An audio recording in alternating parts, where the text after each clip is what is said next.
to know that generations from now, when I'm not here, that the kids know it started with that first 22 acres. This has been such a difficult journey, but it has brought us closer together. It has brought us just so close.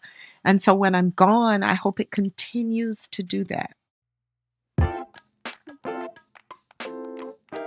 Welcome to the Roots to Resilience podcast, a series highlighting the powerful stories and transformative efforts defining the past, present, and future of African American land ownership. I'm Bethany Wilkinson, your host and executive director of the Sustainable Forestry and African American Land Retention Network. At the SFLR Network, we are committed to empowering African American landowners through education, advocacy, and sustainable forestry practices that protect generational land, foster economic resilience, and honor the rich cultural heritage tied to the land. This series will take you on a journey through 8 sites across our network, uncovering the stories, challenges, and triumphs that define our mission. In today's episode, we'll hear from a family who has worked closely with our SFLR network site in North Carolina, the Roanoke Cooperative, to navigate the complexities of acquiring, managing, and envisioning a future for their land. From overcoming financial hurdles to bridging generational perspectives, Dr. Terri Lyles and one of her kids, Ellis Lyles, share their candid experiences, valuable lessons, and hopes for creating a lasting legacy that blends conservation, education, and community impact. This is a journey of love for the land, rooted in family values and a deep commitment to sustainable stewardship. Let's dive in.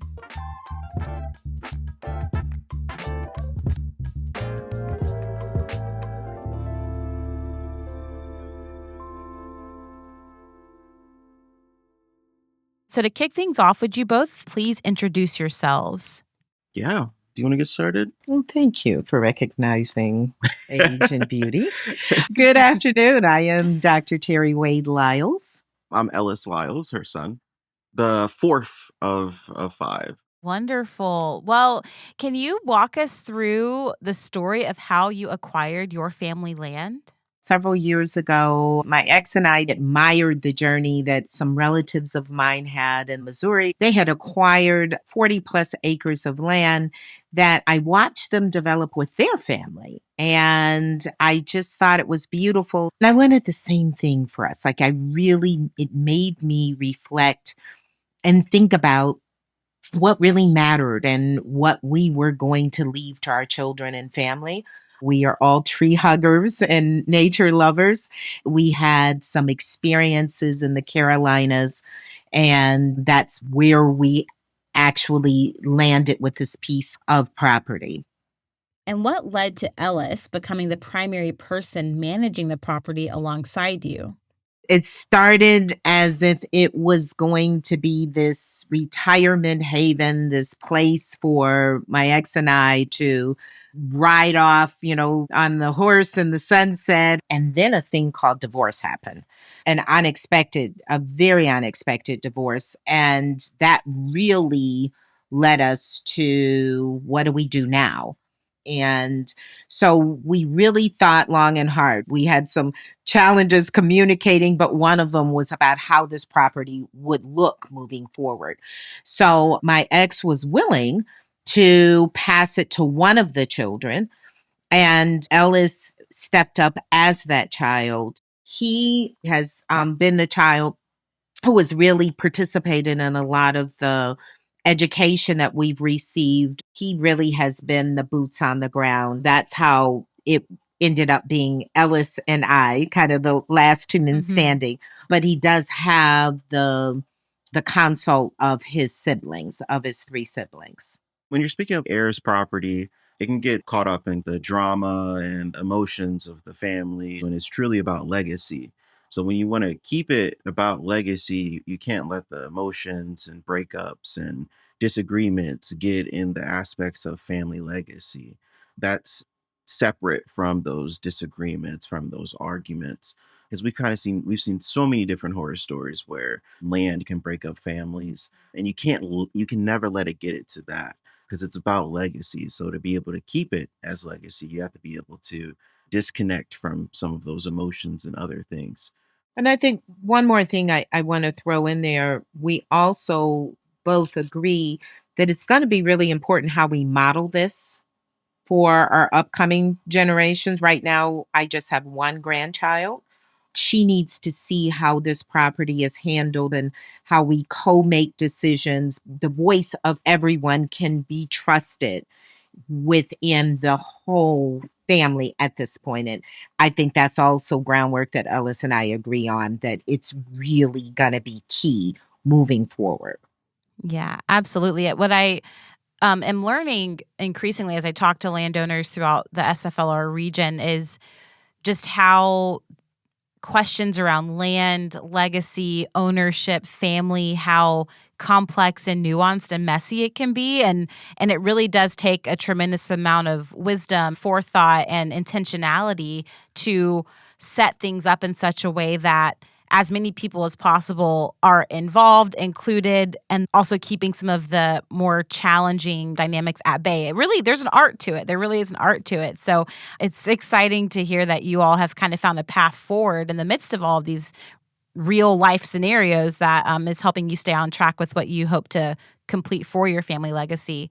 I'd love to know, can you paint a picture of what the land was like when you first acquired it and what some of your initial impressions were of the property? When we first got here, it was this beautifully wooded property.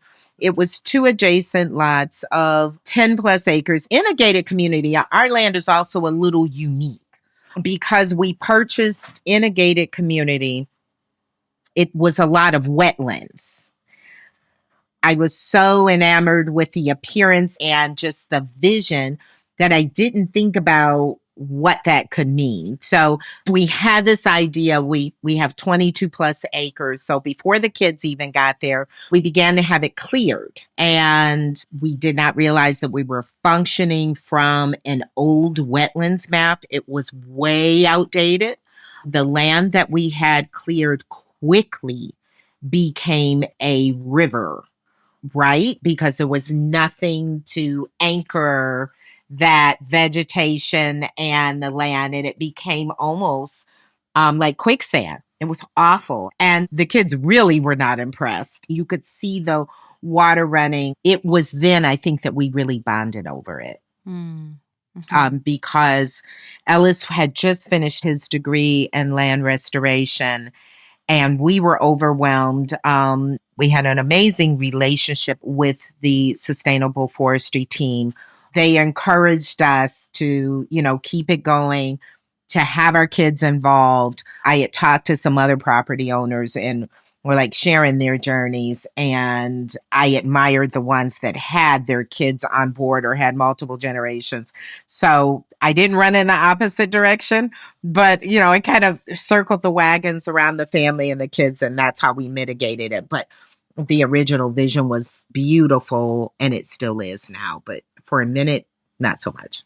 And I would definitely say from the kids' perspectives, our bonding with the land moments were definitely way different. She bonded with the land, and my dad bonded with the land way different than how us kids bonded with it. When we first got down there, from the perspective of the younger generation, we were overwhelmed. It's in a part of North Carolina where there's not a lot of people, really rural, and there's a lot of different perspectives down in North Carolina coming up from Ohio. The area that it's in isn't where we typically live at. We're suburban kids. We're used to the city. We're just a little bit more hip with technology. The land didn't have any internet connection. It was a lot of work. It's just a lot of forest, and there's nothing really built there. So it was a little bit overwhelming for us. And I know that some of those moments that she definitely had were not moments where we bonded over the land. So we actually didn't embrace the land until much later on, when we were a little bit older and more mature, and we kind of realized what we actually had. And it definitely took some time. Eventually, we all came to a vision that we all liked, that kind of we all saw ourselves in, that could incorporate a little bit more of our personalities and who we are as people. I really appreciate you naming that. My own family is moving to that exact tension where my parents have land, they have one vision for it. Then there are 6 or 7 of us siblings total. And so trying to get us all on the same page is such a journey. I'm encouraged by hearing the fact that you all have been able to find your way through it, and I have hope that we'll get there too. Hey, it's a lot of tussling, but at the end of the day, we get through it. It is. And it's really about incorporating everybody. I mean, everybody has to be heard, because I think that was the biggest thing. Some people's voices weren't being heard and some people were being cut out. And then, like my mom said, it was originally about my mom and my dad at first. So until they were fully able to embrace everybody into that vision, we definitely found a better path to where we are. I have to say, Bethany, with that came my willingness to allow them. I mean, I wanted them when we purchased it. Here's my confession. I don't know if the kids are going to hear this, but here is my first time confession. How we chose this place was because I have one daughter that is a marine biologist. We did purchase a boat slip. It sits about half a mile back from the riverfront. There are all kinds of universities around, right? So I thought, oh, she can get a job teaching at one of the universities. She can have her craft. I knew Ellis. I knew all of my kids. I just had decided there was just going to be this certain thing. So that's my true confession. I had woven them into my vision. But then, as we told you, reality set in that that's not what it was. I have had to accept that I have to let go and allow their vision to be a part of this, their voice, because at this point in my life, if I am committed to this idea about legacy, it's no longer really about me. That takes a lot of trust. I realize this has to be about not only about their buy-in, but about their passion. Mm-hmm. And that may not match mine. Yeah, absolutely. Oh, so much wisdom in all that you're sharing. I'm wondering, in addition to some of these challenges related to vision casting, getting on the same page, managing the relational dynamics, were there any other challenges that you faced after purchasing the land? Like, what other challenges were unfolding as a part of this process? Finance, this land has been very expensive. The landscaping has been the most expensive part. Just getting the equipment, generators, farming equipment, mowers, different things. They live down there. Going down there and being able to get the plumbing system together and electricity. It's been a very expensive journey, and having some of those roadblocks has not been easy, especially with us moving from Ohio to North Carolina. We don't have the same connections. We could go hit up our friend down the street to come do some quick plumbing work for us versus down in North Carolina where we just don't have those exact same resources. It's been harder for us to be able to build, because if she didn't reach out to all these different organizations, learn about all these different USDA supports and some of these different loans that we're able to get and some of these different grants that we're also able to get, we would kind of be stuck in our tracks of trying to figure out where to pay for these different things. But we've really appreciated the connections that we have made in North Carolina, because we feel like it is a big family of people who are going through the exact same things that we're going through, and we're all trying to figure out and navigate it together. So that's been a blessing in itself, but definitely finances. It's been a difficult financial journey. And Ellis said that. I just want to throw that in there. Every time we come down, for us, it's not only car rental, but it's also hotel fees. To have us all down, it's Airbnb fees. That's something else to consider when you are a family making this investment, or even once you've made the investment, you don't have property you can live on. Just getting everyone in the space so that you can make that mutual decision, so that you can connect with it. That's also something to consider. We did not think about. Like, every time we come down to the property, it is a major expense. The biggest resources is people as well. Like, none of us are down there right now. All her children are in their 20s and 30s, so they're all doing young single stuff and couple stuff in other states. So, and we're the only Black people down there. So having that difficulty of resource of people actually sticking down there and being down there to do things like landscaping, keeping up with the bills, keeping up with electricity. That has been like also like the biggest. 'Cause I, Yeah. I think absolutely there are some cultural challenges because that was going to be my next thing I was going to say. The financial stuff going back, we had to have water brought. There was a $50,000 bill to have the septic system put in because the soil is so challenging.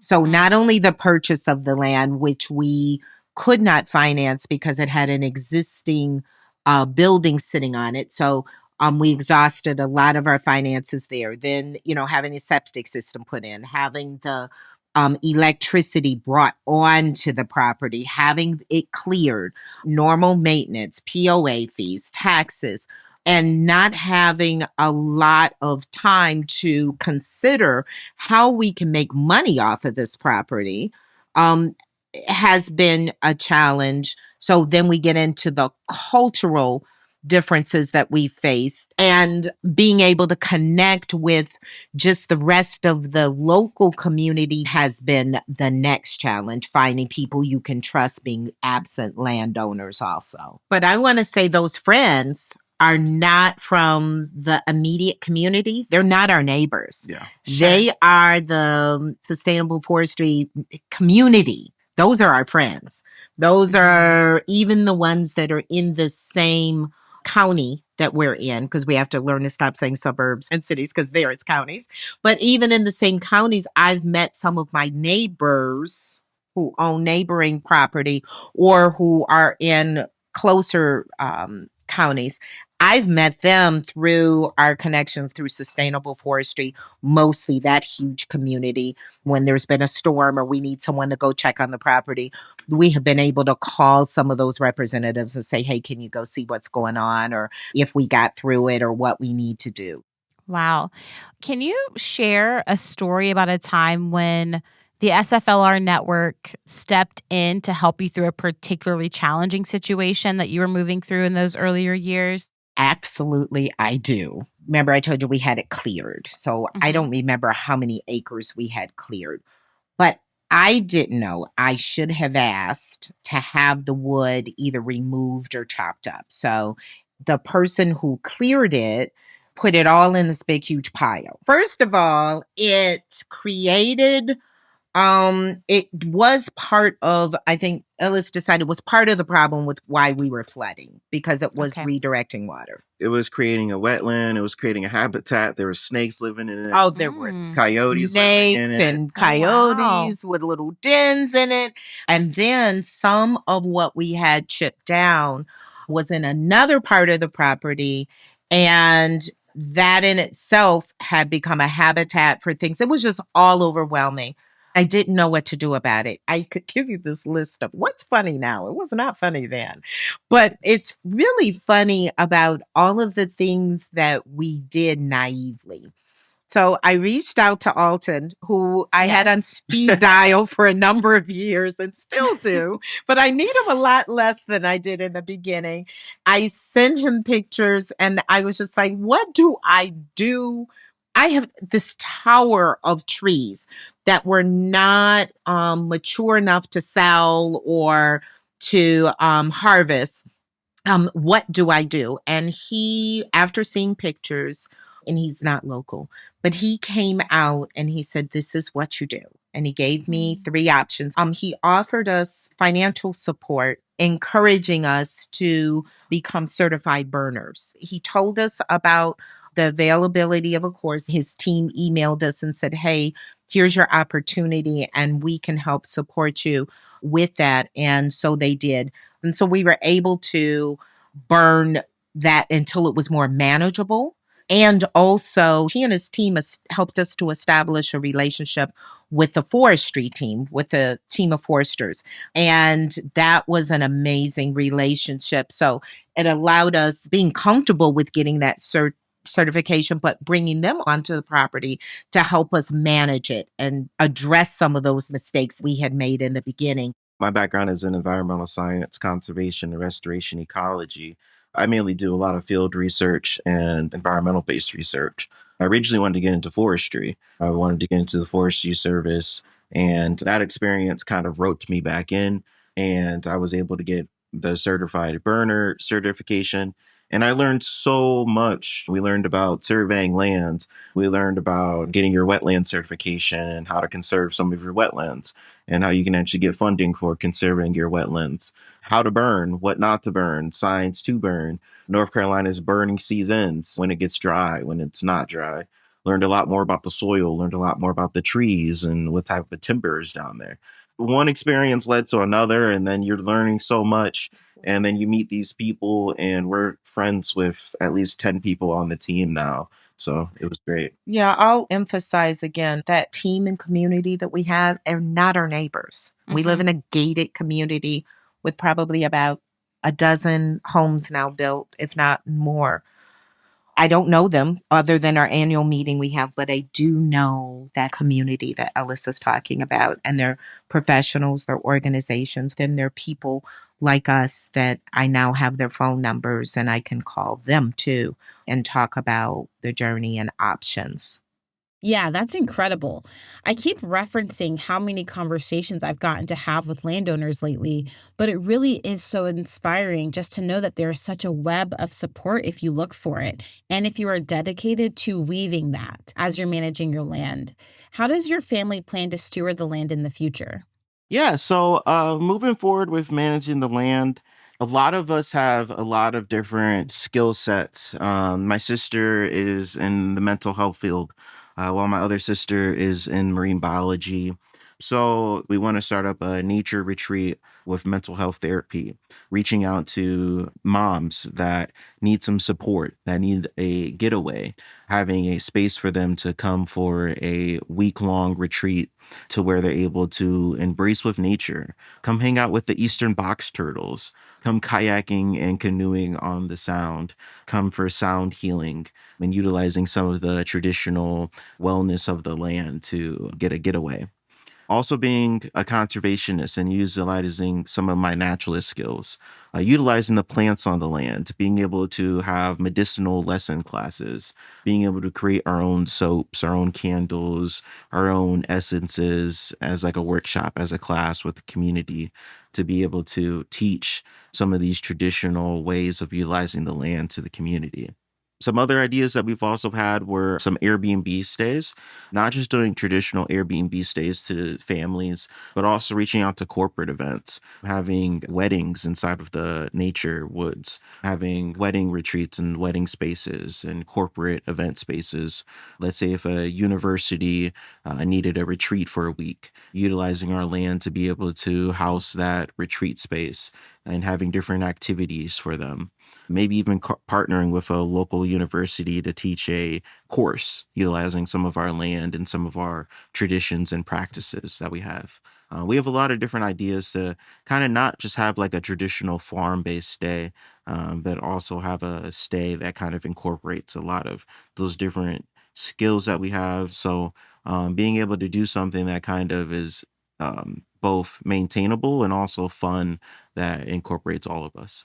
One of my children is working on her PhD in cultural anthropology, and she's looking at the relationship that people of color have with the outdoors, and how it has been impacted by our past history or traumas. So that is the other thing that really deepens our commitment to how we're moving forward and how we might envision this gift that we've been given to give back to especially people of color, to be able to re-envision in a way that helps them to see what we see. And we're all educators, so we're all teachers and educators in our own right. Thanks to mom right here, so teaching us all those skills. And one of the biggest things is being able to take this land and being able to teach others and incorporating it into our PhD studies and into giving back to not just us, but also giving back to the community at large as well. So they're still able to learn and connect with the land too. So you can imagine what our family meetings are like, right? When we talk about this, like what we're going to do, like trying to drill it down to that thing that fits for us, for again, everyone to have an opportunity to buy in and to be a part of the end game. We have some crazy family meetings, and I think my vision has changed by allowing my children to express their vision. Because before, as Ellis said, I just imagined it as this place to live and to enjoy and take in its beauty.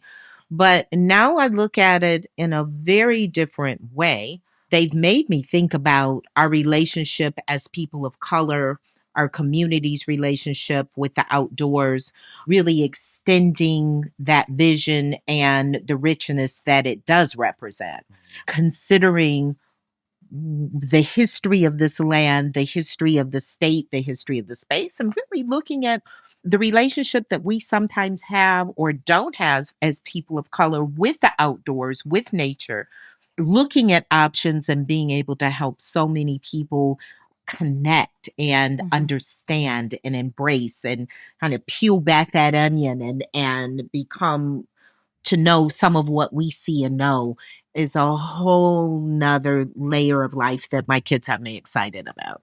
Yeah. And I'm truly blessed to have the experience that I've had as a conservationist. I'm a Black guy from Cleveland, Ohio, who's been able to go across the world.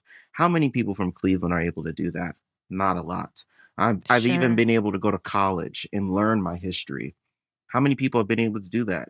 Not a lot. So being able to have that blessing and wanting to give it back to people is kind of the root of where we're growing from. I'm happy to say that I'll finally be able to move down there fully this year in 2025 and get the land into a really good shape. Being able to see the evolution of this last 7 to 8 years has been a blessing, because all that stuff in the beginning was overwhelming. Now we can digest it more, really feel it out, and see the possibilities that we have here. And Bethany, I just want to say it's that right there. It's like that makes me full to say, now that's the legacy. That's not the legacy that I understood in the beginning of this journey, but that's the legacy that I know now. And to be able to hand that off to my children, this journey, it's been worth it. What advice would you give to other families who are considering purchasing land for that legacy building purpose? This is not for the faint-hearted, right? It's not, especially if you're going to be an absent landowner. That just creates a whole nother challenge in itself. So I would definitely say finding those resources, organizations, sustainable forestry, NRCS, USDA, understanding what they do, how they can help you, and participating in whatever resources. I mean, they have them, but we had to make ourselves available too. There are conferences, there are webinars, being present, like showing up to these things, showing up for the resources that are there. You can pick an organization, but not take advantage of the resources that they have, getting to know people. All of these things that we've learned because we showed up and we participated. We took notes. We were there. I would say that is my biggest thing. So know what you're getting into. And I don't know that you really can know until you're there. Right. But understand it may not be an easy journey, but it can be made easier by having resources. And I would definitely say communication for somebody who's going into buying new land, whoever you're buying the land with, you guys want to communicate on what your vision is, the clear vision from the get-go. Yeah. We were a little bit of a much more of a situation to where my parents made those decisions before including us kids. Because if it was up to us kids, we wouldn't have chose the area, we wouldn't have chose that land. We would have chose something that might have been a little bit easier for us to hop on board. You know, some of us live in California, Ohio, down south. You know, it's just very split. So, you know, if we would have communicated in the beginning about what our vision was, even if that vision had changed, it would have helped us maybe navigate a little bit more during the early decision-making processes. But if you're really starting off, you can do a lot of that bare bones research in the beginning.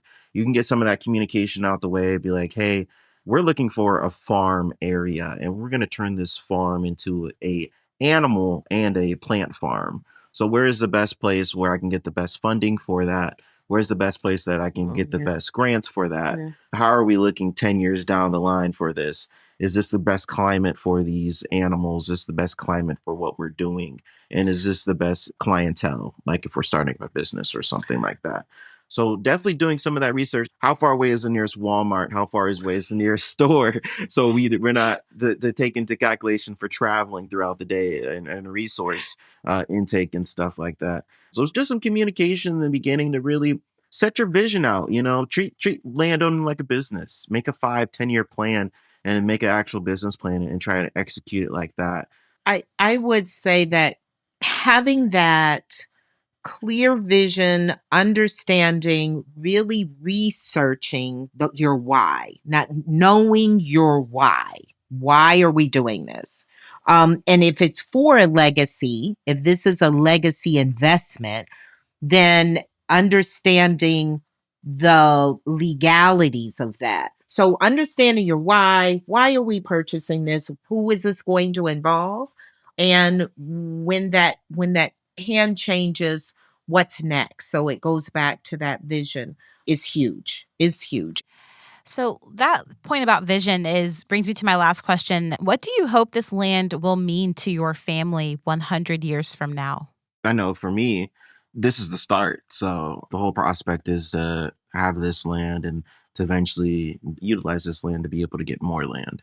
So I expect there to be some changes inside of the family, but I expect the vision to stay the same, and the vision to stay the same with more land and more connection, because I want to be able to have connection for the legacy for years and years to come, and eventually be able to have this land go to this kid, and then this land go to the next kid, and then this land goes to the next kid. So then we can accomplish her vision, her original vision of having a homestay of just a farm area that we just live at. Have that be one destination. Have the next destination be a farm and conservation area. Have the next destination be a local nature center that gets local grants. Being able to build up a dream like that is where I see in 100 years what's going. And that being said, I'm glad I let you speak first. Yeah. Because hearing, again, it goes back to my willingness to accept the kid's vision, right? Because then my answer becomes very full in here.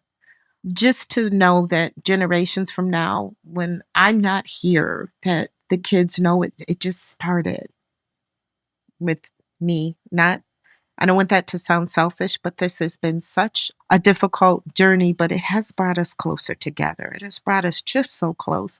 And so when I'm gone, I hope it continues to do that. And my grandchildren or, whoever, however that passes, they know that it started here.